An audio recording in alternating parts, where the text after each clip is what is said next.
महाभारत युद्ध में कौरवों की हार के बाद युधिष्ठिर राजा बने। इसके बाद धृतराष्ट्र और गांधारी भी पांडवों के साथ रहे। कुंती इन दोनों का बहुत ध्यान रखती थी, लेकिन भीम धृतराष्ट्र को ताने मारता था।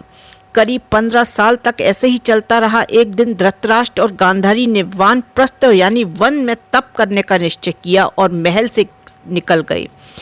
कुंती ने भी इन दोनों के साथ जाना उचित समझा।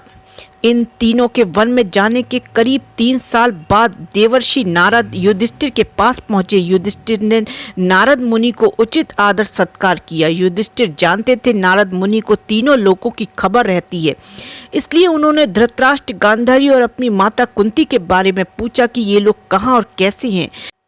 तब नारद मुनि ने बताया कि धृतराष्ट्र, गांधारी और कुंती हरिद्वार में रहकर तपस्या कर रहे थे।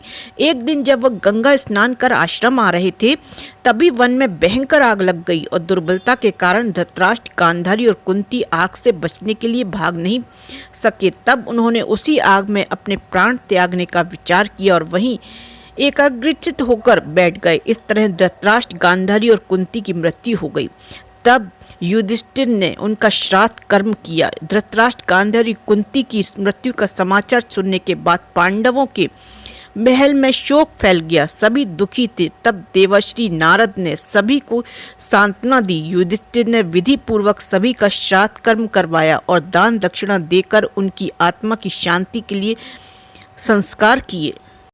जब गांधारी, धृतराष्ट्र और कुंती वन को गए थे तो संजय भी उनके साथ गए थे, लेकिन जब इन तीनों की मृत्यु हो गई वन में आग लगने की वजह से, तो धृतराष्ट्र जंगल की ओर प्रस्थान कर गए और वहां सन्यासी की तरह रहे और तपस्वी की तरह अपनी जिंदगी के आखिरी वक्त उन्होंने बिताया।